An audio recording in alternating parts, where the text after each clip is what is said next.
Alright, this is a lesson on 2-5-1s. It's not exactly basic. Before taking a look at the lesson, it's important that you have some experience with Dorian, Mixolydian, and the major scale, as well as the arpeggios, which apply to each chord in the 2-5-1 progression.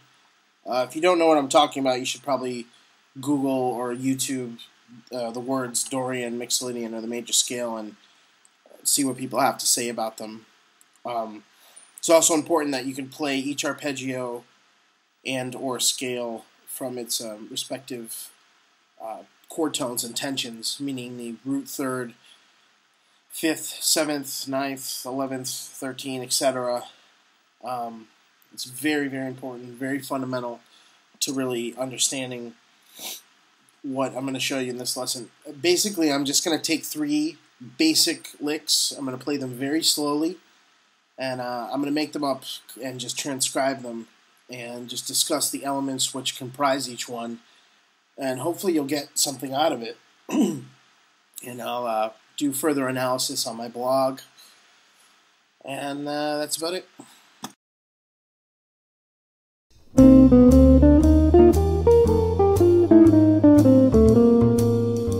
Okay, so that's the first lick we're going to take a look at, and you might be thinking that it sounds kind of corny, but if you look at it in a bebop context, it's really not.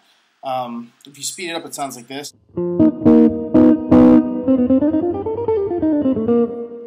Okay, and so let's go ahead and take a look at the lick. Basically, starting on the 2 chord, I slip out to the chromatic below the root, and I slip back into the root quickly. Then just keep ascending through that Dorian scale. And then between the G and the B flat, I skip through it right there, landing on the B flat on the and of 4, and then right on the 1, I'm on the 3rd of the Mixolydian scale. And then I descend through the Mixolydian scale at that point. And this really kind of speaks to what I was saying before about learning your modes off of the different degrees of the scale, because when I descend through it, I descend through basically this form of the Mixolydian mode. Okay, because that's off of the A, so that's off of the 3rd degree.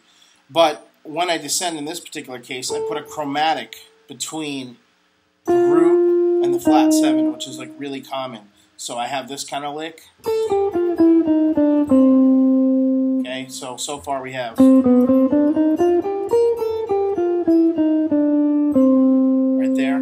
Then leading up to the 1 chord, I basically skip from C to A, and the A is on the and of the 4, or the 2nd measure, and then I just land on the root. And you can basically play, you know, whatever you want after that to outline the 1 chord, but I just wanted to focus on the 2 and the 5.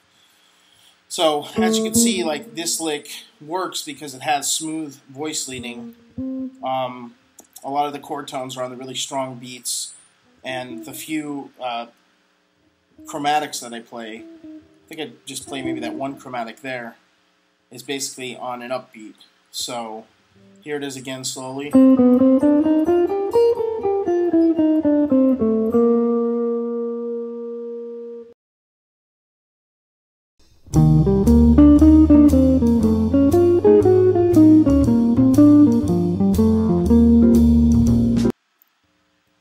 Okay, so in lick number 2, I start to add some triads to it. And basically, it's important for you to know the triads of every single chord scale that you're playing. And I can't stress that enough. I mean, I'm working on triads all the time still at this point, and I use them in 2/5s to outline chords. You may have heard the term upper structure.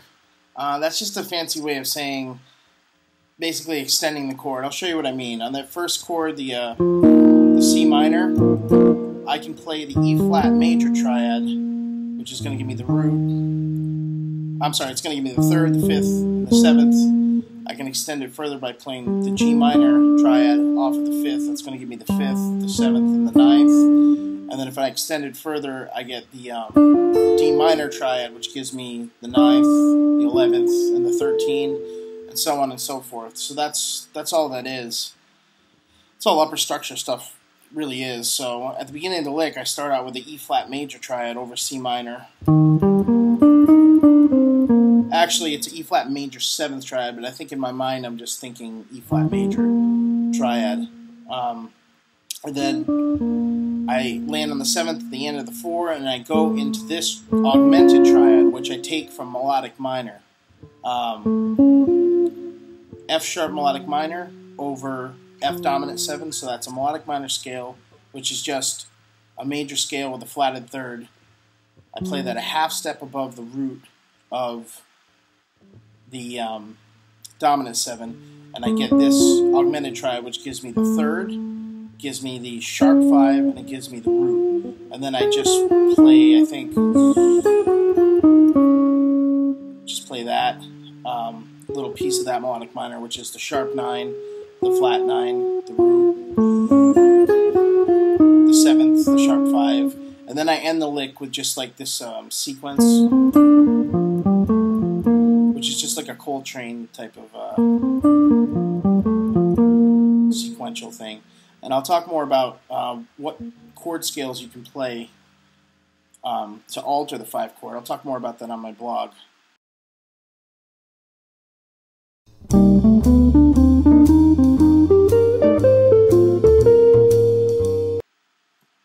Okay, so this last lick I'm going to show you is not my lick. It's a John Coltrane lick that I stole from him. And I think it's a good lick because it shows good use of triads. For instance, in the first bar he plays this figure. And that clearly outlines like G7 going to C minor. So I think they call that secondary dominant. And then in the next bar he plays E flat triad to F major triad. So it's like a triad pair starting on the flat 7th. So E flat to F major. They're both major triads actually. And then he just resolves that to the 1. And that should give you something to think about. So like what I do when I hear an idea like this and I transcribe it is I kind of make a note in my mind of like what the harmony is. So for instance, I've come up with tons of variations of this that sound nothing like it, where I've just thought of the chords, basically like G7, C minor, E flat, F, and then B flat. And then you can come up with your own combinations just based on the harmony that you'll discover from different players. And you won't even have to like take anything from the lick. And that's definitely one way you want to look at it analytically. So those are 3 licks, and I hope that those give you some ideas on where to go with your 2/5 playing. If you have any questions or things you want me to cover, just email me as always, and I'll try to take care of it.